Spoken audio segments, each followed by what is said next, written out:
Timur ya. Yang pertama, kami menyesalkan adanya panggilan sidang yang di Jakarta Timur itu. Mengapa? Karena surat panggilannya tidak sah. Surat panggilan itu dibuat bertanggal 10 Agustus ya, dan baru diserahkan pada tanggal 12 kemarin. Adalah mengenai tindakan penuntut umum untuk melakukan penuntutan, dan penuntutan yang dilakukan itu adalah yang melawan hukum. Itulah tadi permohonan kami. Ya, tambahannya yang pertama adalah saudara penuntut umum itu mendasarkan pada pelimpahan berkas perkara pada bulan Juli, 27 Juli yang lalu itu, yang mana itu sudah dikembalikan oleh majelis hakim. Karena sudah dikembalikan maka nggak bisa lagi dipakai, sehingga tidak bisa penuntut umum mengatakan bahwa kan ini sudah masuk pokok perkara, kok baru pra-peradilan, nggak bisa, karena sudah dikembalikan dan 00 posisinya. Kemudian yang kedua, tadi saya menekankan pada pasal 75 ayat 4, dikatakan di situ adalah hakim memberi kesempatan kepada penuntut umum untuk memperbaiki dan memasukkan kembali surat dakwaan. Yang ini yang saya tanyakan atau yang kami tanyakan di dalam pra peradilan ini dan tidak mampu dijawab oleh saudara penuntut umum, yaitu apakah ada hakim memberikan kesempatan kepada penuntut umum untuk memperbaiki dan memasukkan kembali? Tidak ada. Anda cek, tidak ada itu. Di dalam penetapan tidak ada itu. Di dalam putusan sela tidak ada itu. Karena itulah maka nggak berani disinggung-singgung oleh rekan penuntut umum. Karena memang tidak pernah ada itu. Karena itu apa? Memasukkan kembali menjadi tidak ada dasar hukumnya. Itu yang ingin kami tekankan. Terima kasih. Baiklah. Saya lanjutkan. Tadi bahkan dikatakan oleh JPU bahwa itu adalah penggunaan 75 ayat 4 itu otonom dari seolah-olah inisiatif JPU sendiri. Padahal seperti dikatakan oleh Pak Lutfi tadi, itu adalah hak hakim dalam memberikan kesempatan. Bukan otonom, bukan haknya mereka. Bahkan di dalam putusan itu sendiri, ayat 4 tidak disinggung. Dalam putusan itu diloncati oleh hakim. Artinya apa? Artinya hakim tidak menggunakan kewenangannya untuk memberi kesempatan dalam putusan itu. Ya kan, kemudian yang pasal kita arahkan itu, kita tidak meminta dalam prapit ini untuk membebaskan Ibu Tifa atau dari dakwan maupun bukan dari dakwan, dari tersangka, tidak. Kami hanya untuk penegakan hukum. Dan satu hal lagi, tadi jam 9 kita sidang, ternyata kita dipanggil mendadak ya, kemarin sore untuk bersidang, dan kami bersidang kemarin, tapi ya hakim dengan bijaksananya menunda menjadi 2 minggu lagi, tanggal 27, karena menunggu putusan dari prapit ini. Nah, karena hakim tidak mau dipaksakan karena melanggar undang-undang yang ada. Itu. Saya ingin menjelaskan tadi pukul 9 penyampaian kehadiran Dr. Tifa di PN Jakarta Timur.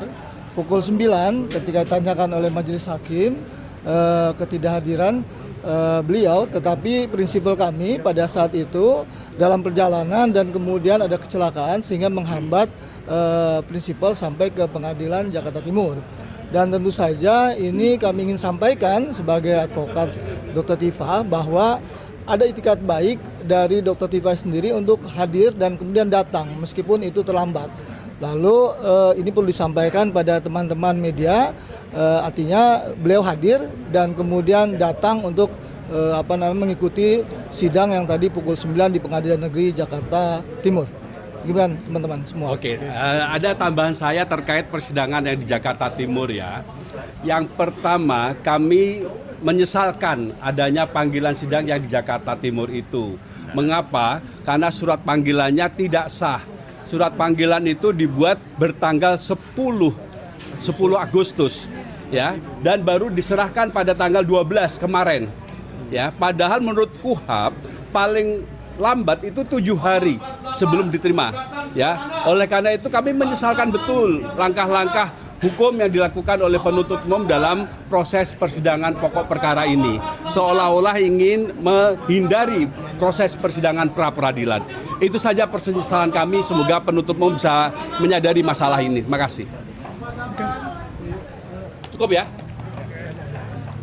Jaksa tadi menanggapi di sekitar pasal 75 ayat 4 dan sebagainya. Jadi muter-muternya itu di situ dia.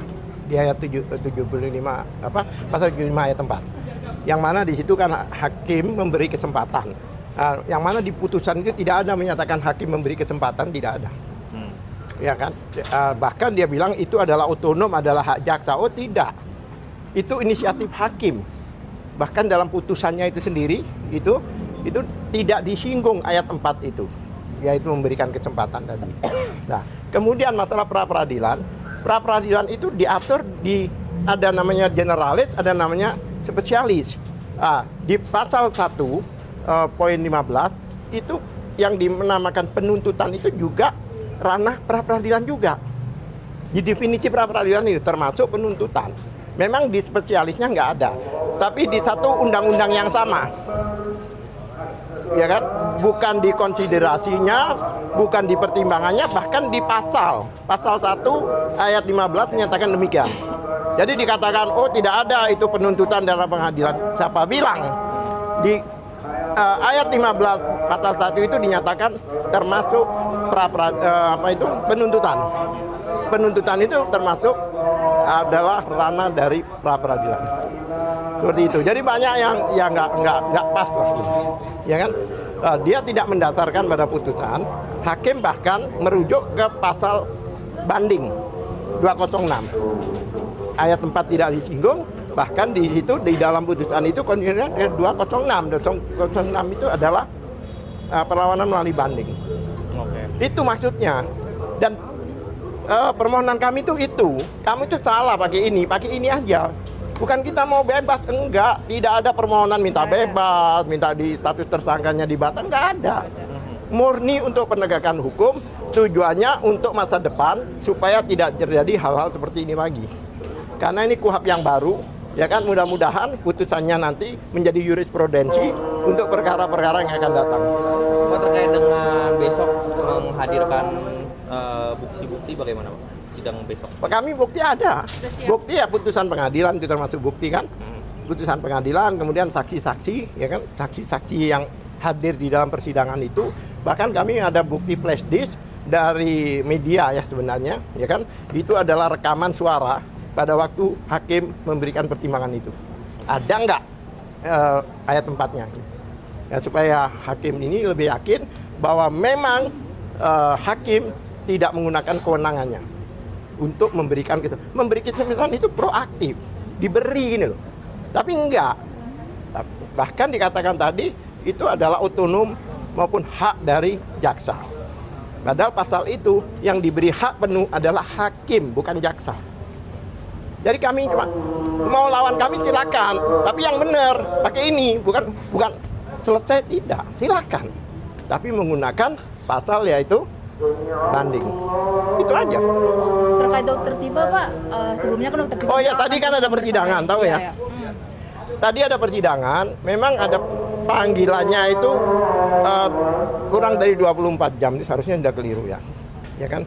Kurang dari 24 jam, bahkan jam 9 tadi kami hadir dan kami sidang, ya kan? Karena hakim itu menempatkan jam 9, jadi kan Dokter Tifa masih OTW. Masih oke. Ada kecelakaan di jalan. Ada truk kebalik, saya juga terlambat waktu itu. Tapi di situ nggak ada batas jam 9 atau jam 9, tidak. Panggilan sidang itu adalah sampai sore.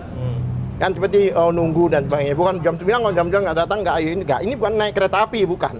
On time persidangan. Jadi bukan tidak hadir. Bahkan setelah hakim memutuskan untuk ditunda 2 minggu lagi. Mungkin hakim mempertimbangkan putusan di sini. Berarti hakim benar-benar seperti kami, yaitu betul-betul menghargai dan menghormati due process of law itu sendiri. Sebenarnya. Kalau kehadiran di sidang PN Jaksel ini, Pak? Ya itu Jaksel tadi.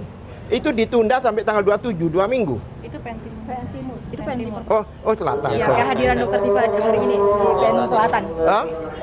Kenapa? Dokter Tifa hari ini kan tidak hadir ya, Pak? Oh, Dokter Tifa tidak punya kewajiban hadir. Oh, seperti itu ya. Perapit ini kan menguji formil. Nggak hadir pun nggak masalah, kayak perdata ini. Ya kan? Tidak harus hadir. Hadir pun tidak boleh bicara. Nonton. Seperti kalian-kalian ini. lain, jadi bukan harus hadir. Kebetulan memang beliau mau hadir, tapi ada suatu kepentingan yang memang beliau tidak bisa tinggalkan. Memang mau hadir, ya kan? Kami siap. Ingat ya, sekali lagi, kami tidak minta dibebaskan. Kami hanya ingin meluruskan proses hukum yang menurut kami itu abuse of process, melanggar proses itu sendiri. Ini sebenarnya demi kepentingan hukum, bukan demi kepentingan Bu Tifa sebagai pribadi. Ya. Cukup teman-teman. Terima kasih Om. Om, nama lengkap Om izin Om. Nama lengkap Om. Nama Abdullah Al-Katiri. Siap. Saya koordinator di sini. Siap. Terima kasih Om. Koordinator tim. Pak, hari ini masih ada sidang duplik atau Udah selesai? Oh, hari ini selesai, besok ada. tadi nggak ada duplik ya Pak? Besok jam 10 nanti dilanjutkan setelah sholat Jumat. Kalau memang panjang ya. Kami memang nanti pembuktian surat sama saksi-saksi sama ahli. Kita cepat, jadi Senin, Selasa putus ya selesai. Replik duplik udah, Tadi udah. Secara lisan. Kita lisan tadi kan. Karena begitu-begitu ngapain tertulis? Udahlah, pakai mulut aja deh. Kan? Aman Om. Makasih ya. Saya nanti tempatmu Siap. jam 6. Jam 6. Di MHI. Ini nggak ada nempel. Ya ini ada. Selanjutnya Dokter Tifa akan menghadapi 2 persidangan atau gimana, Pak? Satu. Ini dulu selesai baru sana. Oh, di sana. Terus Ya. tadi kan ada tuntutan dari jaksa tuh untuk Dokter Tifa melanjutkan Loh, wajib kemana? lapor. Tadi kan untuk Dokter Tifa melanjutkan wajib lapor itu gimana, Pak? Putusan apa? Dokter Tifa melanjutkan wajib lapor dari jaksa. Oh iya, itu menarik sebenarnya. Aduh, media mainstreamnya enggak. Ini ada yang menarik sebenarnya. Mau ambil lagi? Tifa mau dilanjut, Pak. Enggak usah. Persidangan. Jaksa meminta Dokter Tifa untuk wajib lapor kembali. Itu Tapi nggak gimana perlu. itu, Bang? Ya. Lah, jaksa kan meminta Dokter Tifa untuk wajib lapor kembali. Saya jadi bingung, makin lama makin tidak ngerti hukum kayaknya. Sekarang itu kan ada proses. Ya kan? Proses dari P21 jaksa berkuasa. Begitu masuk ke pelimpahan ke persidangan, itu ada kekuasaan hakim. Jaksa nggak boleh ikut campur. Kalau jaksa meminta untuk dikembalikan ke jaksa untuk wajib lapor ke jaksa kembali, berarti jaksa mengakui, mengkonfirm bahwa beliau tersangka, bukan terdakwa lagi. Ya kan? Seperti apa? Prosesnya itu memang begitu. Sebelum terdakwa itu harus tersangka. Seperti orang buat roti itu, ya kan? Dari tepung menjadi roti. Sekarang disuruh kembalikan lagi ke tepung, ya kan? Bang, apa ini berkaitan dengan desakan para pendukung Jokowi yang ingin menduduki atau Mereka mau desak apapun juga tidak terpengaruh. Buktinya hakim istiqomah mengatakan 2 minggu lagi. Berarti nggak bisa desak. Lawan yang dilawan siapa? Kalau yang dilawan itu pemerintah, apalagi perlawanannya dengan keras, masuk makar dong. Ya kan? Diduga makar kalau samanya keras, duduki Mahkamah Agung dan sebagainya. Ya kan? Kalau itu terbukti mensreanya jelas, kemudian ada perbuatan permulaan, masuk makar. Karena yang lawan itu bukan kami. Yaitu Mahkamah Agung maupun pengadilan yang dibawa presiden. Itu. Jadi kalau mereka mendesak untuk masuk pokok perkara sepertinya itu jauh ya, Pak. Atau seperti apa? Mendesak apa? Masuk ke pokok perkara. Kenapa? Kalau Loh, mereka kan ya makanya akan menunggu hasil sini. Karena ada ketentuan 163 ayat 1F, 1E jelas, ya kan? Begitu ada permohonan, maka harus ditunda. Itu permohonan loh ya, apalagi sidang. Ini kan udah sidang, baru permohonan aja harus ditunda, apalagi sidang. Jadi kemungkinan Dokter Tifa akan menjalankan 2 persidangan itu nggak mungkin. Ya kalau kita di sini diterima, ya harus banding. Kita tunggu sampai selesai, nggak tahu kapan. Sementara itu, Bang. Kasih. Ada. Ini nggak pernah puas ini. Makasih. Tapi keren, ada makarnya itu. Ya. Akar. Oke, makasih. Makasih teman-teman, kita akhiri dulu live dari PN Jakarta Timur.